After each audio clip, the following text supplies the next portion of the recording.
दोस्तों, welcome back to my channel craze for study. दोस्तों, हमने पिछली वीडियो में एक्सरसाइज 9.2 कंप्लीट कर लिया था और आज के वीडियो में हम एक्सरसाइज 9.3 कंप्लीट करने वाले हैं। इस चैप्टर में टोटल 4 क्वेश्चन है, जिसमें से हम चारों क्वेश्चन कंप्लीट करने वाले हैं। दोस्तों, ये जो चैप्टर है ये दंड आलेख या फिर दंड आरेख से संबंधित है, जिसे हम इंग्लिश में बार ग्राफ या फिर बार डायग्राम बोलते हैं। तो पहले हम ये जान लेते हैं कि बार ग्राफ क्या होता है, यानी कि दंड आरेख क्या होता है और ये किस तरह से बनाए जा सकते हैं। दोस्तों, मैंने जैसा कि पहले भी आपको बोला है कि जब आप किसी भी चैप्टर को सॉल्व कर रहे होते हैं तो उससे पहले उस चैप्टर में दिए गए एग्जाम्पल्स को ध्यान से ज़रूर पढ़ा कीजिए। तो यहाँ पे जो आप देख रहे हैं ये इसी चैप्टर का एग्जाम्पल है। एक्सरसाइज 9.3 का एग्जाम्पल मैं आपको यहाँ पे दिखा रही हूँ। यहाँ दंड आलेख यानी बार ग्राफ के बारे में दिया गया है। चित्रालेख बनाने में समय लगता है और हमें ऐसे प्रतीक सोचने होते हैं जो सरल है। आइए आंकड़ों को निरूपित करने की एक अन्य विधि पर विचार करें। हम एक समान चौड़ाई के क्षैतिज या ऊर्ध्वाधर दंड इस प्रकार से खींचते हैं कि इनके बीच में समान दूरी बनी रहे। खींचे गए प्रत्येक दंड की लंबाई दी हुई संख्या के अनुसार बना लेने से यह आंकड़ों को स्पष्ट प्रदर्शित कर पाता है। आंकड़ों का यह निरूपण दंड आरेख, बार डायग्राम या दंड आलेख यानी कि बार ग्राफ कहलाता है। तो बार ग्राफ जो है 2 तरह से बनते हैं, एक क्षैतिज और एक ऊर्ध्वाधर। क्षैतिज का इंग्लिश मीनिंग होता है हॉरिजेंटल और ऊर्ध्वाधर का होता है वर्टिकल। इस चैप्टर में हम जितने भी क्वेश्चन सॉल्व करेंगे उन चारों क्वेश्चन में हमें बार ग्राफ ही बनाना है। तो बार ग्राफ हम इस तरह से बना सकते हैं, हॉरिजेंटल बार ग्राफ या फिर वर्टिकल बार ग्राफ। इस चैप्टर का पहला क्वेश्चन है, 6 क्रमागत दिनों में किसी दुकानदार द्वारा बेची गई फ्रिजों की संख्या नीचे दी गई है। अपनी पसंद का पैमाना चुनते हुए उपयुक्त सूचना के लिए एक दंड आलेख खींचिए। तो यहाँ पे दिया गया है, यहाँ पे एक तरफ सप्ताह का नाम दिया गया और एक तरफ रेफ्रिजरेटर की संख्या, बेचे गए रेफ्रिजरेटर की संख्या दी गई है। तो इसके द्वारा हमें क्या बनाना है, बार ग्राफ यानी कि बार डायग्राम। तो यहाँ पे आप देख सकते हैं कि मैंने एक बार ग्राफ बनाया है और ये वर्टिकल बार ग्राफ है, यानी कि ये ऊर्ध्वाधर बार ग्राफ मैंने यहाँ पे बनाया है। यहाँ पे दिन दिए गए हैं, सप्ताह के नाम दिए गए हैं। सप्ताह के नाम को हमने नीचे लिखा है, आप देख सकते हैं सप्ताह के नाम को हमने नीचे लिखा है और बेचे गए रेफ्रिजरेटर की संख्या इसको हमने यहाँ पे लिखा है। सोमवार को 15 रेफ्रिजरेटर बेचे गए हैं। तो आप देख सकते हैं कि ये स्तंभ जो है, ये स्तंभ जो हमने बनाया है ये 15 तक यहाँ तक आया है। फिर है मंगलवार को 5 रेफ्रिजरेटर बेचे गए, तो मंगलवार को 5 रेफ्रिजरेटर। फिर उसी तरह है बुधवार को 10 रेफ्रिजरेटर है, तो बुधवार को 10। फिर है बृहस्पतिवार को 25 रेफ्रिजरेटर, तो बृहस्पतिवार यानी गुरुवार को 25 रेफ्रिजरेटर। और शुक्रवार को 15 रेफ्रिजरेटर, तो शुक्रवार को 15 रेफ्रिजरेटर यहाँ तक। फिर है शनिवार को 20 रेफ्रिजरेटर, शनिवार को 20 रेफ्रिजरेटर। फिर रविवार को 35 रेफ्रिजरेटर बेचे गए। तो इसमें सिर्फ बार ग्राफ ही बनाना था। तो आई होप आपको ये बार ग्राफ जो है समझ में आ गया होगा कि ये इसे किस तरह से बनाना है। तो चलिए हम सेकंड नंबर का क्वेश्चन बनाते हैं। सेकंड नंबर का क्वेश्चन है, वर्ष 2000 से 2005 तक एक फैक्ट्री द्वारा निर्मित कारों की संख्या निम्नलिखित सारणी द्वारा दर्शाई गई है। एक तरफ दिया गया है वर्ष और एक तरफ निर्मित कारों की संख्या।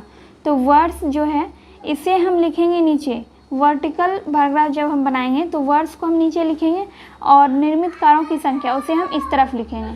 ठीक है, जैसा कि आप यहाँ पे देख सकते हैं मैंने वर्ष को लिखा है यहाँ पे नीचे लिखा है और निर्मित कारों की संख्या को यहाँ पे लिखा है।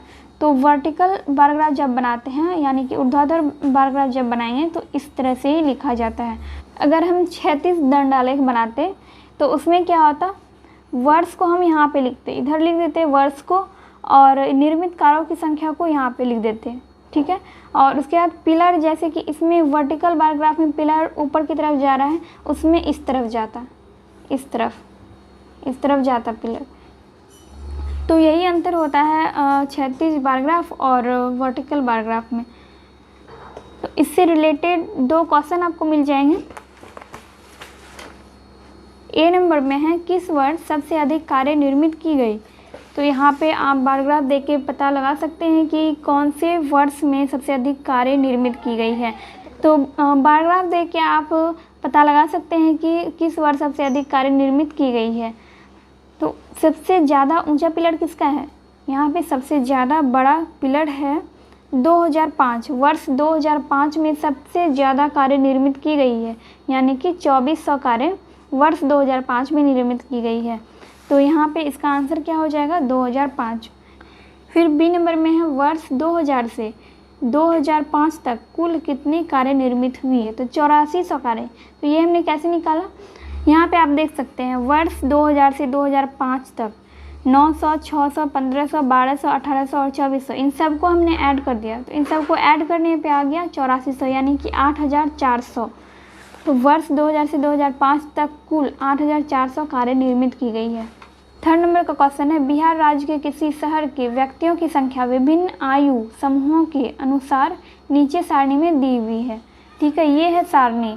1 से 14 वर्ष के जो लोग हैं उनकी संख्या है 3,15,000 से 29 वर्ष के जो हैं उनकी संख्या 2,50,000। 30 से 44 वर्ष के जो हैं उनकी संख्या 1,50,000 और 45 से 59 वर्ष की संख्या है 1,50,000 और 60 से 74 वाले लोगों की संख्या है 2,75,000 और उससे ऊपर के लोगों की संख्या है 25,000। तो यहाँ पे ये सारणी हुआ। अब इससे रिलेटेड क्वेश्चन है। पहले यहाँ पे बोल रहा है कि इन आंकड़ों को उपयुक्त पैमाना चुनकर एक दंड आलेख बनाइए और बताइए। तो पहले हम इसका दंड आलेख देख लेते हैं। तो यहाँ पे हमने बनाया है दंड आलेख। ठीक है, आयु को हमने यहाँ पे लिखा है, नीचे लिखा है आयु को, और व्यक्तियों की जो संख्या दी गई है उसे हमने इस तरफ लिखा है। पहले 25,000, फिर 1,50,000, फिर है 2 लाख, फिर 2,50,000 और 3 लाख। वहाँ पे सारणी में 1,50,000 आपको 2 बार मिलेंगे, पर हमें एक ही बार लिखना है, क्योंकि जब हम इसका दंड आलेख बनाएंगे तो यहाँ पे ही आएगा। जैसे आप यहाँ पे देख सकते हैं 30 से 44 वर्ष के जो आयु के लोग हैं वो उनकी संख्या 1,50,000 और 45 से 59 वर्ष के जो हैं उनकी भी संख्या 1,50,000 है। तो दोनों जो है बराबर में आ जाएगा। ठीक है, तो ये है थर्ड नंबर का बार ग्राफ, यानी कि दंड आलेख। अब ए नंबर का क्वेश्चन है कि इन 2 आयु समूहों की जनसंख्या बराबर है। तो यहाँ पे आप देख के पता लगा सकते हैं 30 से 44 वर्ष के जो लोग हैं उनकी संख्या 1,50,000 है और 45 से 59 वर्ष के जो लोग हैं उनकी संख्या भी 1,50,000 है। तो इन दोनों आयु वर्गों के जो लोग हैं उनकी संख्या कितनी है 1,50,000, यानी कि दोनों की जनसंख्या जो है बराबर है। तो यहाँ पे आंसर हमने लिखा है 30 से 44 और 45 से 59। ठीक है, ये हमारा ए नंबर का आंसर हो गया। अब बी नंबर में है 60 वर्ष और उससे अधिक आयु के सभी व्यक्ति वरिष्ठ नागरिक कहलाते हैं। क्या आप बता सकते हैं कि इस शहर में कितने वरिष्ठ नागरिक हैं? इसे आप यहाँ से भी देख के बता सकते हैं या फिर आप बार ग्राफ में देख के बता सकते हैं। तो यहाँ पे पूछ रहा है कि कितने वरिष्ठ नागरिक हैं, टोटल कितने वरिष्ठ नागरिक हैं शहर में। तो 60 से ऊपर के लोग जो हैं वो वरिष्ठ नागरिक कहलाते हैं। 60 से ऊपर या फिर 60 तक वो वरिष्ठ नागरिक कहलाते हैं। तो उनकी जनसंख्या देख लीजिए, 60 से 74 आयु वर्ग के जो लोग हैं उनकी संख्या है 2 लाख और 75 से ऊपर 75 और उससे ऊपर आयु वर्ग के जो लोग हैं उनकी संख्या है 25,000। तो टोटल कितना हो गया 2 लाख और 25,000।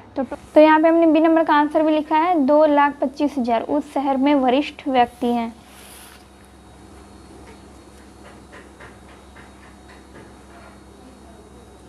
फोर नंबर का क्वेश्चन है एक स्कूल में 150 विद्यार्थियों का सर्वेक्षण इस आशय से किया गया कि वे अपने खाली समय में किस क्रियाकलाप को पसंद करते हैं। निम्न आंकड़े प्राप्त हुए। तो यहाँ पे एक सारणी दी गई है पसंद का क्रियाकलाप, यानी कि उन विद्यार्थियों को जो भी काम पसंद है वो यहाँ पे दिया गया है और विद्यार्थियों की संख्या भी यहाँ पे दी गई है। यानी खेलना पसंद है 50 विद्यार्थियों को, कहानी की पुस्तक पढ़ना 30 विद्यार्थियों को पसंद है, टीवी देखना 35 विद्यार्थियों को पसंद है, संगीत सुनना 20 विद्यार्थियों को पसंद है और पेंटिंग करना 15 विद्यार्थियों को पसंद है। तो यहाँ पे आप देख सकते हैं यहाँ पे क्या लिखा है, 1 इकाई लंबाई बराबर 5 विद्यार्थी का पैमाना लेकर एक दंड आलेख बनाइए। खेलने के अतिरिक्त कौन सा क्रियाकलाप सबसे अधिक विद्यार्थियों द्वारा पसंद किया जाता है। तो यहाँ पे हमने एक दंड आलेख बनाया है।